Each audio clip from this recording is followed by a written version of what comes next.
Bon début de la semaine à toutes et à tous, mesdames et messieurs. Nous y voilà pour un nouveau numéro du journal sur Kinactu Télévision. Tout de suite les titres. 24 mars 1969, 24 mars 2025, il y a 56 ans que mourut le tout premier président de la République démocratique du Congo, Joseph Kasavubu. En effet, au cours de cette grande édition, votre rédaction vous fait un bref aperçu historique de l'illustre disparu. Le conseil spécial en matière de sécurité Désiré Casimir Ebéran de Kolongele a consulté quelques personnalités du pays ce lundi 24 mars 2025 au regard de la mission qui lui a été confiée par le président de la République Félix Antoine Tshisekedi Tshilombo. Les détails dans quelques instants. Le 24 mars de chaque année, l'humanité entière célèbre la journée mondiale de lutte contre la tuberculose. Les explications dans ce journal.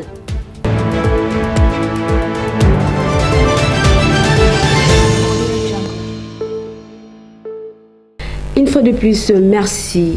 Comme je l'ai dit tantôt au sommaire, peut-être que certains Congolais n'ont plus l'idée. Il y a 56 ans, jour pour jour, depuis que mourit le tout premier président de la République démocratique du Congo, Joseph Kasavubu. À ces sujets, qui peut-on retenir de ces derniers? Tentative de réponse à travers ce bref aperçu historique de l'illustre disparu proposé par votre rédaction. 24 mars 1969, 24 mars 2025, cela fait exactement 56 ans que mourait le tout premier président de la République démocratique du Congo, Joseph Kasavubu. À titre de rappel, ce dernier a obtenu le pouvoir au lendemain du départ du colon belge en 1960. L'accession de son pouvoir à la magistrature suprême résultait des élections à suffrage universel indirect organisé au sein de deux chambres bicamérales de la République démocratique du Congo, à l'occurrence l'Assemblée nationale et le Sénat. En effet, Joseph Kasavubu avait comme Premier ministre Patrice Emery Lumumba. Il géra le pays du 30 juin 1960 au 24 novembre 1965.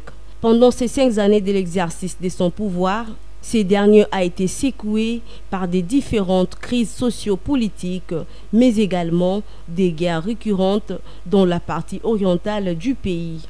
Retenons ceci, un autre détail qui constitue une paire de manches, Kasavubu et Lumumba ont livré une bataille politique, laquelle a occasionné un coup d'État le 24 novembre 1965 par le lieutenant-général Joseph Désiré Mobutu.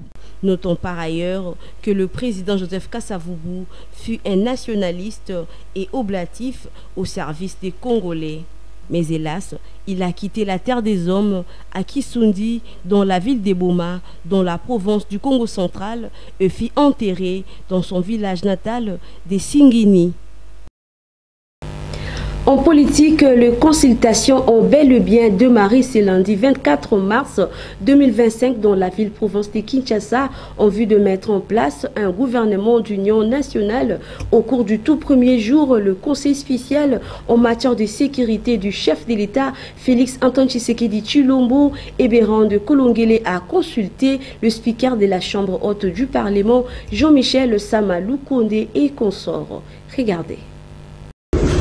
J'ai été reçu ici comme membre du présidium de l'Union sacrée dans le cadre de ces échanges édictés par son Excellence Monsieur le Président de la République. C'était le 22 février de cette année, 2025, où il a demandé à ce qu'il y ait des consultations politiques.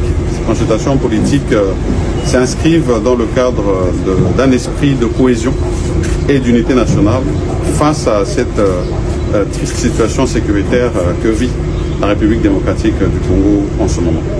Et nous, d'abord, en tant que membres de l'Union sacrée, le premier mot, c'est de réitérer cette loyauté à son Excellence, Monsieur le Président de la République, et d'adhérer à cette idée d'unité et de cohésion nationale. Et à partir de ce moment où on ouvre cette possibilité d'avoir une main tendue pour avoir des échanges élargis avec toutes les forces politiques, tant de la majorité que de l'opposition, ainsi que de la société civile. Le but ici, c'est finalement d'arriver à une gouvernance inclusif. Et donc nous sommes venus d'abord réaffirmer ce principe d'unité de cohésion nationale, mais au-delà de ça, de participer à cette idée lancée par son Excellence Monsieur le Président de la République. Mais bien sûr, nous avons dit que cela doit se faire dans le cadre d'abord du respect de notre loi mère, de notre constitution et du respect aussi de l'ordre institutionnel déjà établi ici dans notre pays.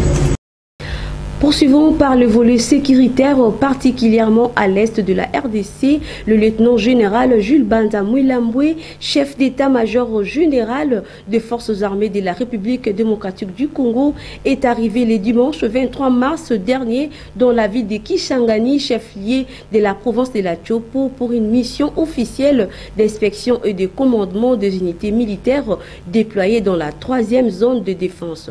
Voici ces détails de Richard Nawej. Cette visite intervient dans un contexte de tensions persistantes sur le terrain malgré l'annonce le week-end dernier par le mouvement rebelle du M23 et son repositionnement autour de Walikale. Selon la société civile locale, des éléments du M23 sont encore visibles à Walikale Centre, chef-lieu du territoire de même nom, contrairement à ce qu'indique leur communiqué. Les mêmes éléments de force négative du M23 ont tué un civil à bout portant vers 10 h locales le dimanche dernier à Walikale Centre, a déclaré Fiston Moussona, président de la coordination de la société civile Force Vive de Walikale. Il ajoute que des combattants du M23 ont détruit et pillé les dépôts de rations de forces régulières de la République démocratique du Congo, abandonnés à l'aéroport de Kigoma Walikale. Dans un message adressé aux autorités congolaises ainsi qu'aux communautés nationales et internationales, Fiston Moussona alerte sur les intentions des groupes rebelles du M23 dans cette partie de la République démocratique du Congo. Et restons dans ce même registre sécuritaire, sachez que la République d'Angola vient de mettre terme à la médiation relative à la crise sécuritaire entre la RDC et le Rwanda. Une annonce faite ce lundi 24 mars 2025. C'est ce qui ressort d'un communiqué de la présidence angolaise, lequel a expliqué les efforts déjà conjugués par le président Joao Lourenço, à qui l'Union africaine lui avait confié la responsabilité de mener la médiation du conflit entre la RDC et le Rwanda. Retrouvez une fois de plus la voix de Richard Nawej. À la fin de successives rondes de discussion, d'importants progrès au niveau ministériel ont été obtenus au mois de décembre 2024, auquel la RDC s'est engagée à neutraliser le rebelle, les éléments de FDLR et le Rwanda à procéder au retrait de ses forces de défense du territoire congolais jusqu'aux limites des frontières entre les deux pays, dit la présidence angolaise. Elle rappelle l'échec du sommet du 15 décembre dernier jusqu'au raté des négociations directes qui devaient débuter le 18 mars dernier entre le gouvernement congolais et les rebelles de l'AFC et M23. L'Angola estime qu'il est temps de se concentrer sur son mandat à la présidence de l'Union africaine et cesser d'assurer la médiation entre la République démocratique du Congo et le Rwanda. 2 mois passés après la prise de la présidence en exercice de l'Union africaine, l'Angola considère qu'il est temps de se libérer de la responsabilité de médiateur de ces conflits dans l'est de la RDC à elle confiée pour se dédier de manière pleine aux priorités générales définies par l'organisation continentale liée à la paix et à la sécurité du continent dans son ensemble, au projet des infrastructures, au commerce libre continental, à la lutte contre les épidémies, endémies et pandémies, au développement économique et social, à la justice des Africains et des Afro-descendants par des réparations. En définitive, cette décision angolaise est un coup dur dans cette quête de la recherche de la paix dans l'est de la République démocratique du Congo, alors que les sommets conjoints de la SADC et de l'EAC tenus en février dernier à Dar es Salaam, en Tanzanie, avaient recommandé la fusion du processus de paix de Luanda et de Nairobi. 3 facilitateurs ont été désignés à savoir l'ancien président kenyan Uhuru Kenyatta, l'ancien président nigérien Olusegun Obasanjo et l'ancien premier ministre éthiopien.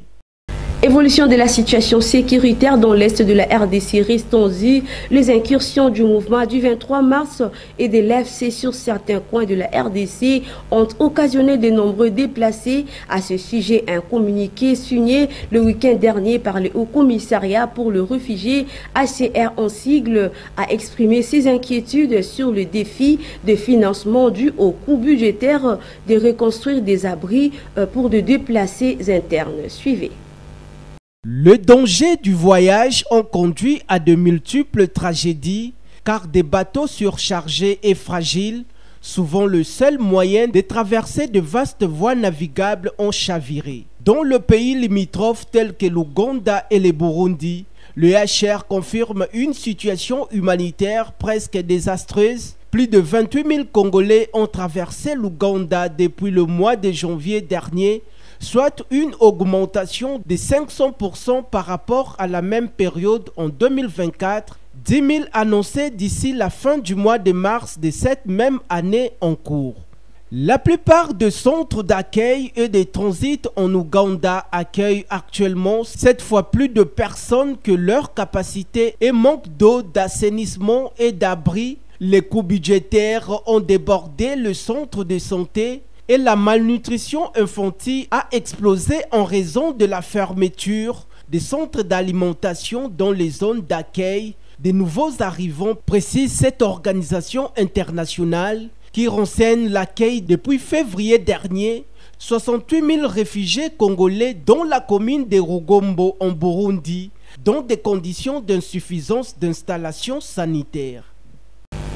En santé, sachez que l'humanité entière célèbre le 24 mars de chaque année la journée mondiale de la lutte contre la tuberculose. Pour cette année, en cours, le thème retenu est « Oui, nous pouvons mettre fin à la tuberculose », mais également s'engager, investir et agir. Les détails dans cet élément de votre rédaction. Parce que tout peut cacher une tuberculose, le 24 mars de chaque année est célébrée la journée mondiale de la lutte contre la tuberculose, qui est une maladie infectieuse causée par la bactérie Mycobacterium tuberculosis. Cette épidémie touche principalement les poumons, mais aussi d'autres systèmes du corps. Au niveau national, l'édition 2025 a pour thème « Oui, nous pouvons mettre fin à la tuberculose en RDC. Engageons-nous, investissons et agissons ensemble ».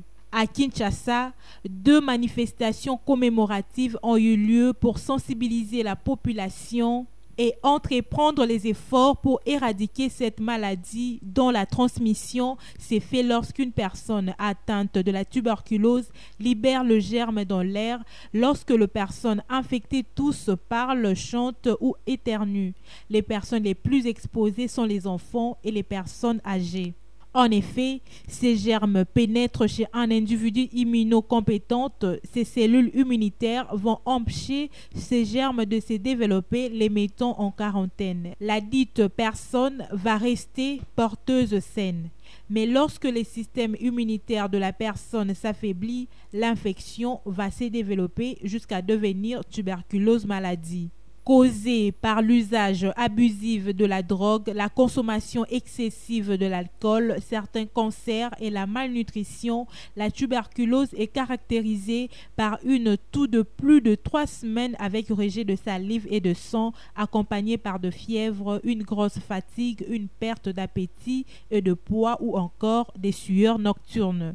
Le malade peut mourir par insuffisance respiratoire. Cependant, le BCG et le vaccin contre la tuberculose, le traitement peut prendre 6 à 8 mois au minimum. Il est très important de suivre son traitement jusqu'au bout, car si les doses sont très faibles, la maladie recommencera et les microbes seront résistants. Il s'y est de signaler que, faisant face à un défi de santé publique majeur, la RDC se positionne le 8e pays au monde et le 2e en Afrique après le Nigeria en matière de charge de tuberculose. De ces faits, les autorités sont appelées à rendre disponible le moyen de dépistage pour pallier au sous-diagnostic de la tuberculose et renforcer les programmes de prévention et de traitement. Pour un avenir sans tuberculose, engageons-nous dès aujourd'hui. En religion, retenez que le département de la jeunesse de la mission évangélique des adventistes du 7e jour a organisé le dimanche 23 mars de l'année en cours une grande activité de la journée mondiale de cette communauté chrétienne. Dan Ilunga, témoin de l'événement. Plus de 300 jeunes de la communauté Mission évangélique des adventistes du 7e jour se sont retrouvés dans l'enceinte de l'église locale des Bandalungwa, située au numéro 73 de l'avenue d'Ibamboma à l'occasion de la clôture de la journée mondiale de la jeunesse de cette communauté à travers le monde. Cette activité a connu la participation du vice-premier ministre, ministre du Plan et de la coordination d'aide au développement, son Excellence Guilain Nyembo, et de l'honorable Meshak Mandefou, ainsi que autres invités de marque qui, tour à tour, ont appelé la jeunesse à la prise de conscience et à l'engagement patriotique. Plusieurs jeunes habillés en tenue de la jeunesse adventiste et habits de circonstances ont profité de cette occasion pour communier ensemble et se rappeler de principes sacro-saints de l'église adventiste et leur engagement à achever l'œuvre de l'évangélisation à travers le monde. Diriger la jeunesse ou diriger les jeunes, ce n'est pas facile. Ce n'est pas facile parce que nous connaissons très bien comment les jeunes se comportent, comment sont les jeunes. Je sais que ça ne sera pas facile, mais je compte sur Dieu. Et je sais que par le soutien de Dieu, nous allons faire afin que cette jeunesse, surtout afin que cette charge que le Seigneur m'a confiée, afin de l'amener jusqu'au jour où lui-même acceptera pour que moi aussi à mon tour, je puisse laisser les bâtons de commandement. La jeunesse, c'est l'avenir de demain. Il faudra à tout prix que cette jeunesse soit consciente pour leur avenir. Vous avez vu les intervenants et la passation civilisée des pouvoirs entre les cordons et la coordination tout entière. Donc ça a donné une bonne ambiance pour les enfants de Dieu. Les conseils que nous a donné d'une manière ou d'une autre, le jeune est responsable de son avenir. Nous devons penser comment il faut s'autonomiser, se prendre en charge, créer un nouveau paradigme dans la jeunesse adventiste du 7e jour. Ces rendez-vous a connu plusieurs activités, notamment la cérémonie de passation du bâton de commandement entre l'ancien et le nouveau directeur provincial de cette jeunesse, l'investiture de la coordination urbaine et sectorielle de cette jeunesse. Ces jeunes de l'église adventiste du 7e jour ont comme un seul homme répondu à l'appel du gouvernement central, c'est lui de donner de leur sang en soutien aux victimes de la guerre qui sévit dans la partie est de la République démocratique du Congo. Signalons en définitive que cette activité de grande envergure de la jeunesse adventiste vient baliser la voie à des choses concrètes au service des dieux et du pays. En sport, retenez que la délégation de Léopard a quitté Kinshasa le dimanche 23 mars dernier en partance de Nouakchott, la capitale mauritanienne, dans l'objectif d'obtenir le 3 points ce mardi 25 mars face aux Morabitunes dans le cadre de la 6e journée des éliminatoires mondiales 2026. Esparkina Vidi pour le détail.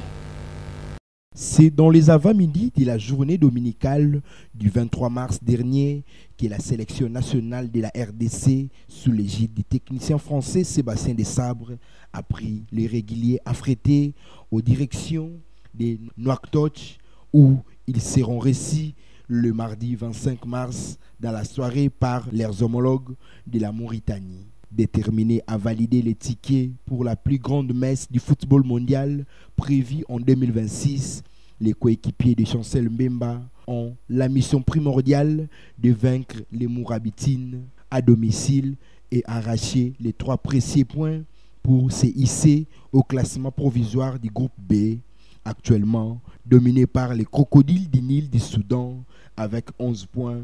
Et les léopards de la RDC sont 10e avec 10 unités.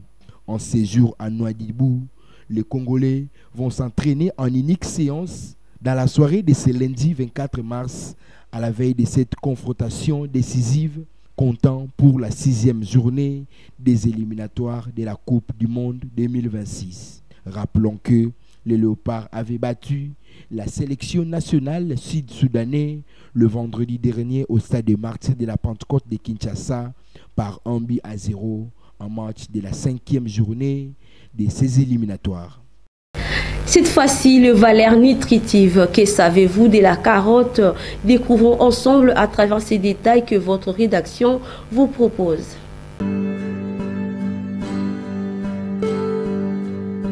La carotte fait partie des légumes les plus consommés dans le monde entier.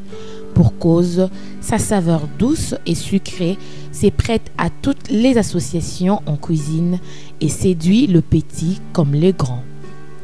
Ce succès est une excellente nouvelle puisque le profil nutrition de la carotte est remarquable et unique. Elle regorge des vitamines et des minéraux essentiels pour la santé, parmi lesquels nous pouvons citer la vitamine A, vitamine B6, vitamine K, vitamine BD, vitamine C, vitamine E, le fer, le phosphore, le potassium. La couleur foncée de la carotte provient de ses très nombreux pigments. Il contribue à prévenir plusieurs maladies, dont les maladies cardiovasculaires et certains cancers.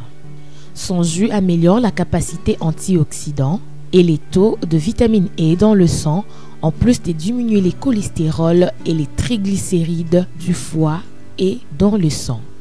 Pour rappel, retenons que la carotte est une excellente source de bêta-carotène, source de fibres douces, bonne teneur en vitamines du groupe B, favorise la santé des yeux et de la peau, fort pouvoir en antioxydants.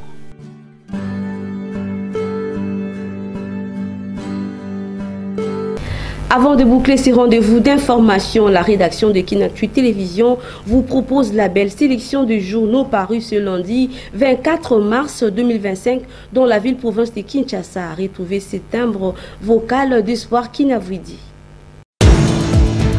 Bonsoir et bienvenue, mesdames et messieurs, à ces kiosques à journaux de ce lundi 24 mars 2025. Ouvrons cette revue de presse par les tri hebdomadaires Africa News qui titre en manchette « Ebérande Kolongele lance le round des consultations ».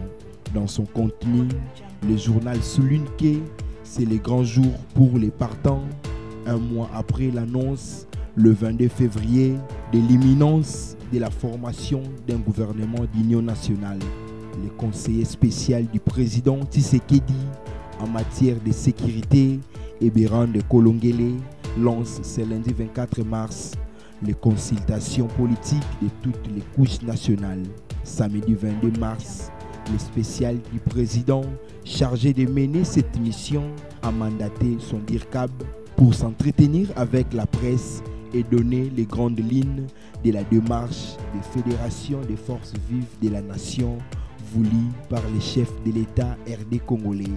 Dans son second titre, Africa News pique Ngoï Mulunda, sa part dans tous les sens. Dans ces colonnes, les confrères notent beaucoup de réactions indignées ou stupéfaites dimanche soir après les rumeurs autour de l'assassinat présumé de l'ancien président de la CENI, le pasteur Daniel Ngoï Mulunda. Les réseaux se sont davantage enflammés d'une alerte signée de la main du pasteur méthodiste donné pour mort dans les locaux des services secrets, alors que sa femme a dit craindre pour sa vie, soulignant un contexte d'opacité croissante et appelant à la justice et à la vérité. Pour sa part, l'hebdomadaire d'information générale Grand Débat revient sur le dossier de la formation d'un gouvernement d'union nationale. À sa une, Aaron Mukula et Ebérande Kolongele lance un signal fort de la cohésion nationale.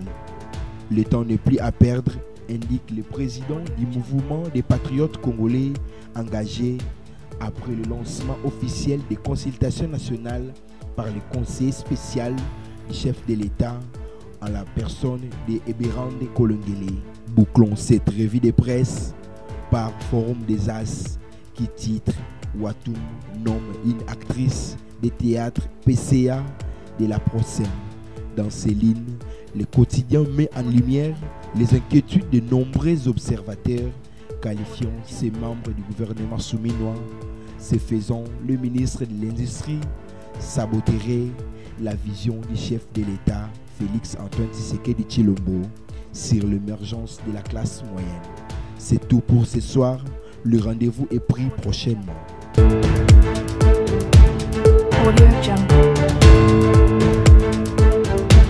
c'est ici que s'achève cette grande édition d'information sur Kinactu Télévision. Vous étiez nombreux en train de nous suivre. Le rappel des titres. 24 mars 1969, 24 mars 2025, il y a 56 ans que mourut le tout premier président de la République démocratique du Congo, Joseph Kasavubu. En effet, au cours de cette grande édition, votre rédaction vous fait un bref aperçu historique de l'illustre disparu. Le conseil spécial en matière de sécurité Désiré Casimir Ebéran de Kolongele a consulté quelques personnalités du pays ce lundi 24 mars 2025 au regard de la mission qui lui a été confiée par le président de la République Félix Antoine Tshisekedi Tshilombo. Les détails dans quelques instants. Le 24 mars de chaque année, l'humanité entière célèbre la journée mondiale de lutte contre la tuberculose. Les explications dans ce journal.